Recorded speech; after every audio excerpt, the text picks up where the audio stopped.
नमस्कार दोस्तों, आप सभी लोगों का हार्दिक स्वागत, अभिनंदन और आभार। आज हम बात करने जा रहे हैं राहु इन 8th हाउस।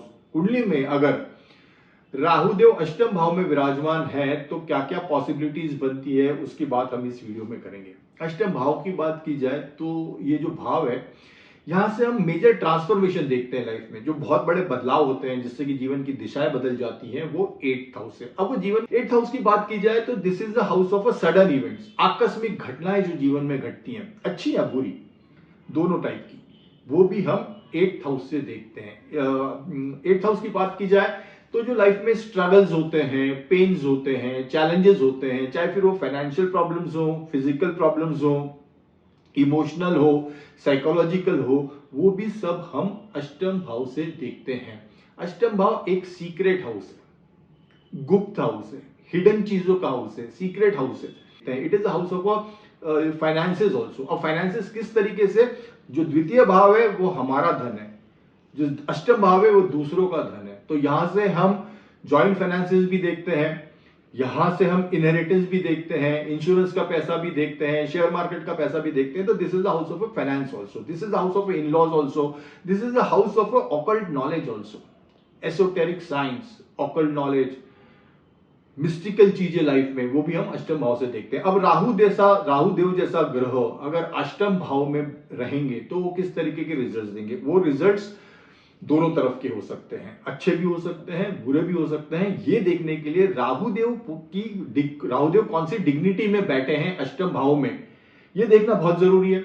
इन राहु देव पे कौन कौन से ग्रहों की दृष्टि है, ये देखना भी बहुत जरूरी है। राहु देव को कौन कौन से प्लैनेट इन्फ्लुएंस कर रहे हैं, अच्छे या बुरे, दोनों तरीके से, तो ये देखना भी जरूरी है। और ये देखना भी जरूरी है कि अष्टम भाव का स्वामी कुंडली में किस तरीके से बैठा है, क्योंकि राहु देव तो अष्टम भाव में बैठे हैं। राहु देव तो वहां पे जो उनके जो ट्रेड्स है, या राहु देव के जो गुण धर्म है, उस हिसाब से तो वो फल देंगे ही, बट अष्टम भाव का स्वामी किस तरीके से बैठे हैं वो देखना भी बहुत जरूरी है। तो ये तीन चीजें देखना बहुत जरूरी है। अगर पॉजिटिव रिजल्ट्स की बात करें राहु देव इन 8th हाउस, तो फाइनेंशियल गेन्स होंगे।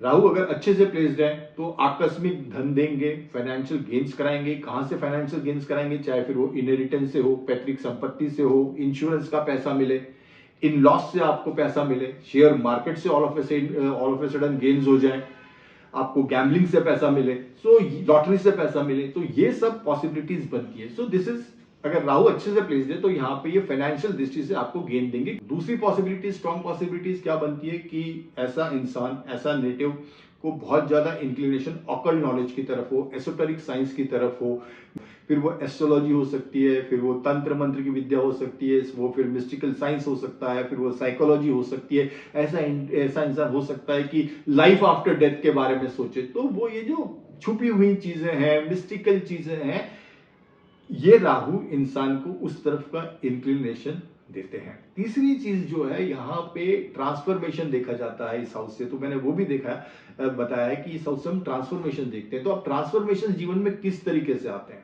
में कोई ना कोई प्रॉब्लम्स आते हैं लाइफ में, उसको स्ट्रगल आते हैं, हो सकता है कि फाइनेंशियल प्रॉब्लम्स आए, हो सकता है कि फिजिकल प्रॉब्लम्स आए, हो सकता है कि इमोशनल प्रॉब्लम्स आए, हो सकता है कि साइकोलॉजिकल प्रॉब्लम्स आए। तो उसको वो उस दौर से गुजरता है अष्टम भाव से, अष्टम भाव के दौर से, चैलेंजेस से, पेन से, अष्टम भाव का जो ताप है उससे गुजरता है। उसके बाद उसको रियलाइजेशन होता है, सेल्फ रियलाइजेशन होता है, दुनिया को समझता है, अपने आप को समझता है, ब्रह्मांड में क्यों आया है, धरती पे क्यों आया है, ये वो सब चीजें समझता है अष्टम भाव से।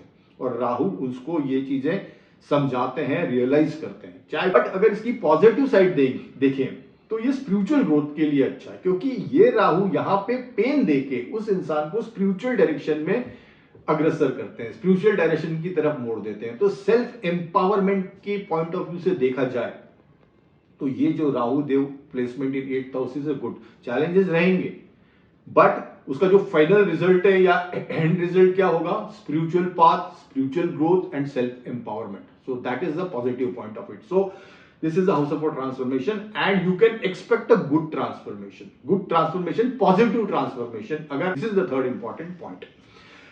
फोर्थ इंपॉर्टेंट पॉइंट की बात करें तो this is a good placement for therapist, good placement for healers, detectives, counsellors, psychological counsellors. अगर राहुदेव अष्टम भाव में बैठे हैं तो यहाँ पे स्ट्रॉन्ग इंट्यूशन पावर देते हैं, और अगर इन राहुदेव पे चंद्रदेव का इन्फ्लुएंस है, गुरुदेव का इन्फ्लुएंस है, केतुदेव का इन्फ्लुएंस है, तो ये बहुत ज्यादा अच्छी इंट्यूशन पावर देते हैं, क्लियर वॉइस, जिसको कि पूर्व आभास की शक्ति, कुछ जो इवेंट्स आगे होने वाले हैं दुनिया में या जीवन में, उनका उन इवेंट्स का इन लोगों को पूर्वाभास हो जाता है, क्लियर वॉइस। तो ये उस हिसाब से भी अच्छा, इन लोगों में को ड्रीम्स के द्वारा भी मैसेजेस मिलते रहते हैं, इंडिकेशंस मिलते रहते हैं सपनों के द्वारा। ये लोग जो है पास्ट लाइफ को भी रिकॉल कर सकते हैं, इनको इनका अगर देखा जाए तो इनका सिक्स सेंस बड़ा स्ट्रांगली एक्टिवेटेड रहता है। तो ये सब पॉजिटिव पॉइंट्स है राहुदेव अगर अष्टम भाव में रहेंगे तो। अगर हम अब नेगेटिव की बात करें यहाँ पे, तो अगर राहुदेव नेगेटिवली प्लेस्ड है यहाँ पे, शनि देव का इन्फ्लुएंस है, मंगल देव का इन्फ्लुएंस है, नक्षत्र राहुदेव का मित्र ग्रह का नक्षत्र नहीं है, तो फिर यहाँ पे चैलेंजेस देखने को मिलते हैं, क्योंकि जैसे राहुदेव अष्टम में आएंगे तो यहाँ पे साइकोलॉजिकल इश्यूज हो सकते हैं, एंजाइटी हुआ, डिप्रेशन हुआ, ओवर थिंकिंग हुआ, किसी चीज का फोबिया हुआ, ये सब हो सकता है। और अगर चंद्र भी वीक हैं तो फिर ये प्रॉब्लम और एक्यूट हो सकती है।